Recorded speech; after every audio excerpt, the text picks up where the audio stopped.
What's going on YouTube? It's your boy Rich Knight back once again. So in the last video we did the AC install.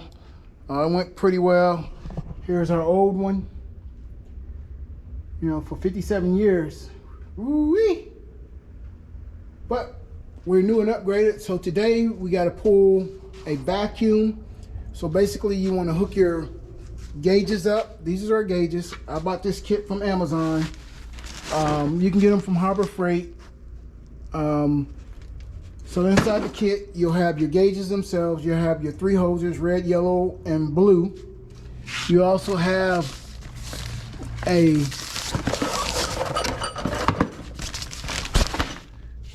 bottle of oil for your compressor, which is here, your pump. You just want to make sure it's always filled to the max in that little window. As you can see,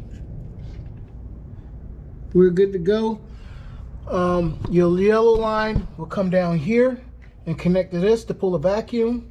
So you want to make sure that's tight. Inside of here, you'll have a hydrogen leak detector. You also have this piece that goes for your Freon. Definitely need to keep up with this. You'll also have a couple of other adapters and things like that for this. So that's all in the kit. So the first thing you want to do is connect your, these also come in the kit, is connect these to your lines. So you have your high side and you have your low side, and on them it'll tell you which direction to turn for open and which direction to turn for close. So now that we have these connected and we have these connected here, everything is tight. These are closed. So to close, it says turn right. So these are both closed. So what we're going to do is we're going to open these up. And to open these, you need to turn it clockwise. So just like that, we'll open it up. We'll open this one up. We'll turn on our pump. Now, as we start to open these up, you will hear the pump pull a load. So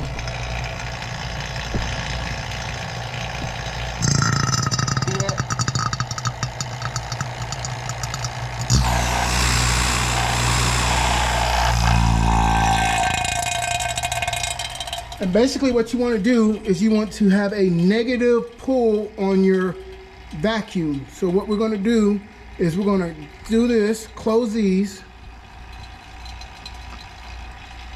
turn our pump off,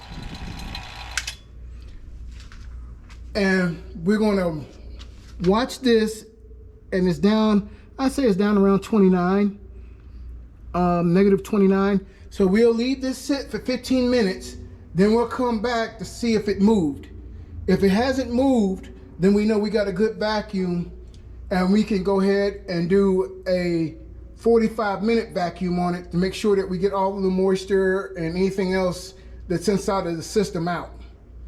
So we will be back in 15 minutes.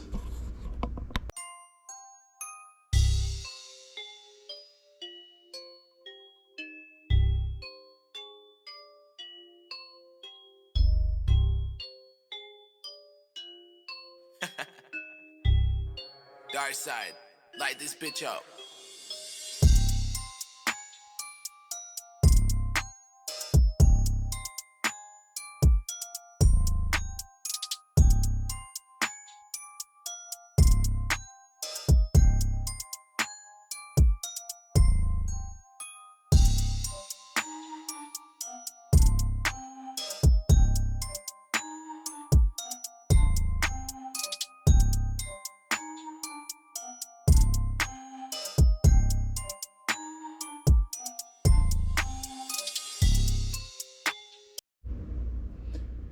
All right, YouTube, it's been 15 minutes. It's still sitting in the same spot, which is right about 29. So now we know that we don't have any leaks in the system.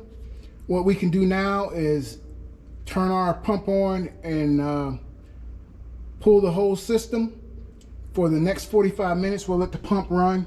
That's why it's essential to make sure that your pump has oil in it. So we'll let our pump run for 45 minutes. Make sure we get all the contaminants and water and moisture out of the system. And once we do that, we'll come back and we'll be able to put some Freon in it.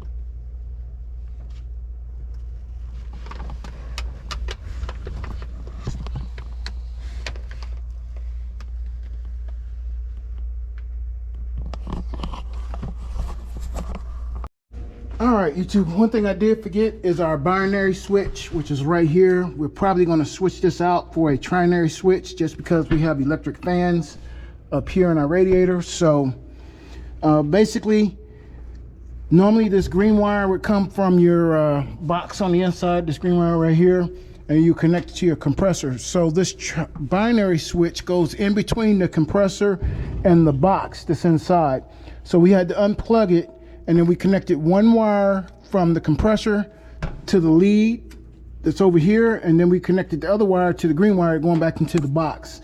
And it's just basically an on and off switch to tell the compressor itself when to turn on, and to help prevent any damage to the compressor, because it'll cut itself off if it's too high, and it'll cut itself off if it's too low to prevent damage. And this is just a service port that this screws into, and then it has two little pigtails or two little prongs on top that this boot goes on top of, and you just push it down on, and that's that. So there's your binary switch. We got everything up here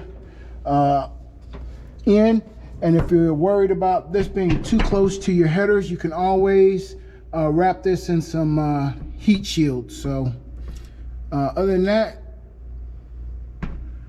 it's time to charge this thing.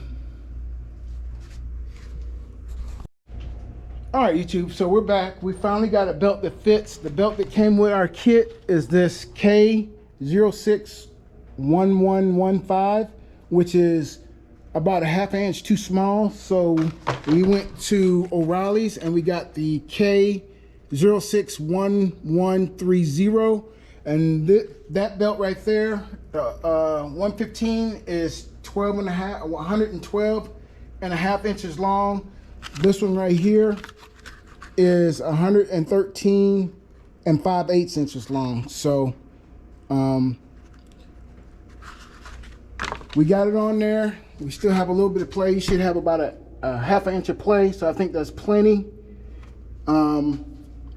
Now we need to charge this thing. So in order to charge this thing, both of our connectors up here on our high and low side are closed. Both of the connectors on our gauges are closed.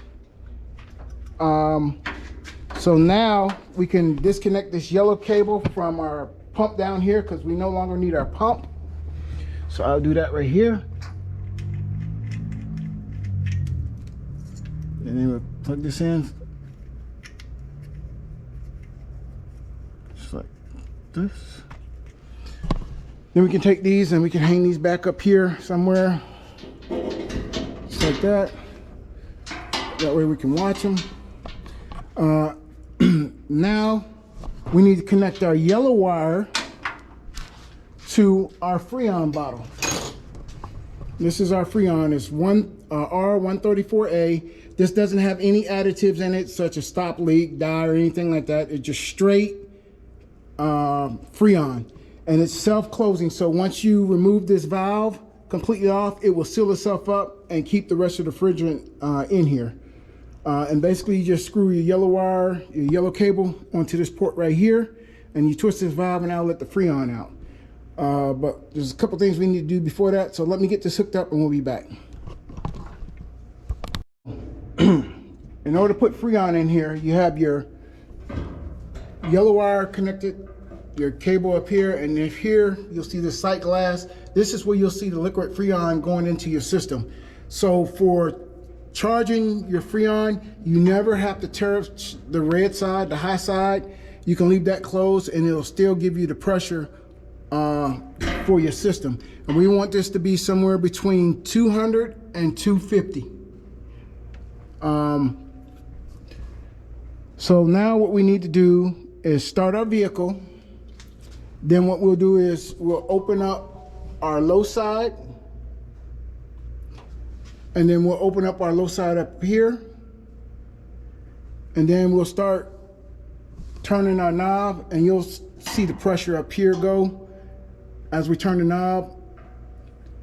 And again, it should be somewhere up around 100, and it'll draw down as we're starting to suck Freon into the system. So let's go get the truck started. Now, when you start your truck, you want to make sure that your AC is on, that it's on AC. We want dash so it to come out of vents, not our defrost, and you need to make sure you push your AC button. So without further ado, let's go ahead and get that started.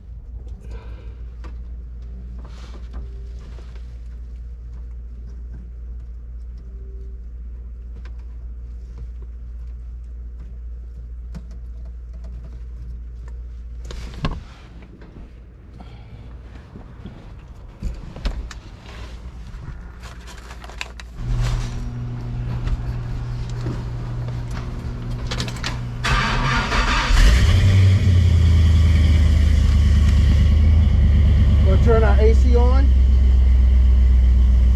full blast, hit our button.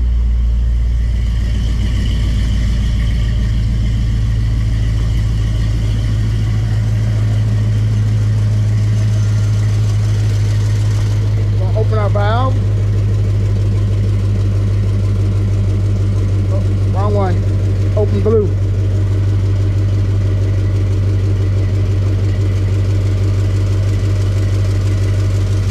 Valve here. We'll open our valve up here.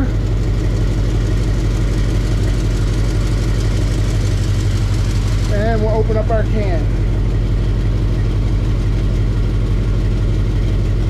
As you can see in our side picture, see how I got liquid in there, and our pressure went up. So we'll continue to let this Freon run and get it emptied in there. Came down, as you can see, our pressure came down from 100 to around 30 or 50. 50 is what it is. And you can see we still got some liquid going through our valve up here, our tight glass. You don't have to turn this thing upside down like this, but you may have to turn it sideways, 3 o'clock, 9 o'clock, a couple times just to get your Freon out. And how you know the can is empty is when you no longer can see liquid coming through the sight picture. So hopefully this is coming out, because I know the truck is a little noisy. All right, YouTube, we got our trinary switch in finally. This is not the one from old Air Products, but it is one we got off of Amazon. It should work the same way. Here's the wiring diagram. So you can freeze that if you want. And here is the color layout for the relay that we're going to use to hook up our fan. Again, we have electric fans. We don't have a mechanical fan. If we had a mechanical fan, this binary switch that's located right here would work, and this would be good to go. But since we have electric fans, we're going to hook it up. Switch using this relay layout right here and this diagram right here. So I'll go ahead and get this hooked up because I don't want to bore you, and we'll go from there. Looking at this diagram, I decided to go with the 4-pin relay. I had one of these laying around instead of using our 5-pin, so we can say that for later. So basically on here it says pin 30 goes to your battery. So this is our pin 30 is our red. We have pin 86, which one will go to our binary switch or trinary switch up here, and the other one will go to our temperature sensor. So we have a LS swap temperature sensor, so we'll connect it to that. 87, which is purple, will go to our fan, and then the white or the 85 will go to in between our compressor. So basically, this is what we have. We have our black, which is our switch power, which is 85. It's switched, so that's why it's pink, black to pink. So it's switched. Our 30 is red, which will go to our battery. Our white, which is pin 86, one will go to our temperature sensor, the other one will go to our binary switch. And then pin 85 is our switch source, again, that's black and pink. And then pin 87 right here, which is the blue to purple, will go to our fan. So next we'll hook our binary switch to this, and basically on our binary switch you'll have 2 blues and 2 blacks. So the 2 blacks go in between the compressor and the thermostat. So that's where these 2 go. For blue, one blue will go to ground, and the other blue will get connected to our blue here. And then this will also connect to our sending unit for our temperature sensor. And that's pretty much how it gets wired up. So I will get this installed, and then I'll show you what it looks like when we get finished. All right, YouTube, we got our trinary switch installed. Now you can either put it on this service port here, or you can come out here and you can put it in front of your dryer in this spot right here. But I chose to put it here so it's out of the way. All right, so on a trinary switch, you have 2 black wires. Normally on a binary switch, you'd have a green wire coming from your inside, from your thermostat out here and going to the compressor. Well, with the binary switch, you cut that green wire. One would go to one side of the binary switch and the compressor would go to the other side. So we did the same thing with the trinary switch with the 2 black wires. Green wire coming from the thermostat, the other black wire going to the compressor. Here's where it differs just a little bit from the binary switch. One of these blue wires, doesn't matter which one, will come up here and it goes to ground, and I grounded it right here. The other binary switch, trinary blue switch or blue wire, will go from here and go to your white wire on your relay, which is right here. And then the other blue wire, and I split these, the other blue wire will go to our temperature sensor, which is located right here on our LS, since we did the swap and we have digital gauges. So I'll have to put a ring terminal on there and put that on there and we'll be good to go. The pink wire from, or the red wire from our relay goes over here and comes to our battery, and I have a inline fuse. Normally it says put a circuit breaker. I just was running out of real estate. We already have a circuit breaker right there for our compressors, so no big deal. Our black wire goes to a key switch source. So what I did was I just tapped into here, right here, where the switch source for our compressor goes. That way I didn't have to run a wire all the way over to our distribution block. Our blue wire, which is our pink wire, goes down to our fan, and it's sticking out right here, and we just gotta go in and connect it to our fan underneath. And that is pretty much how you wire up this trinary switch. So if you have any questions, any concerns, any comments, just let me know.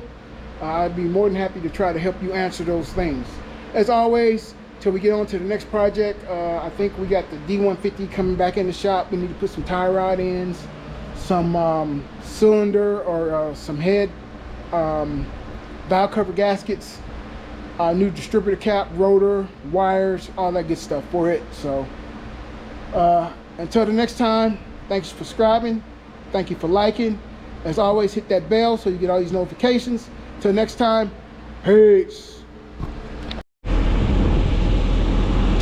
All right, YouTube, we got our air conditioner running, and we're trying to get it down to where the green is.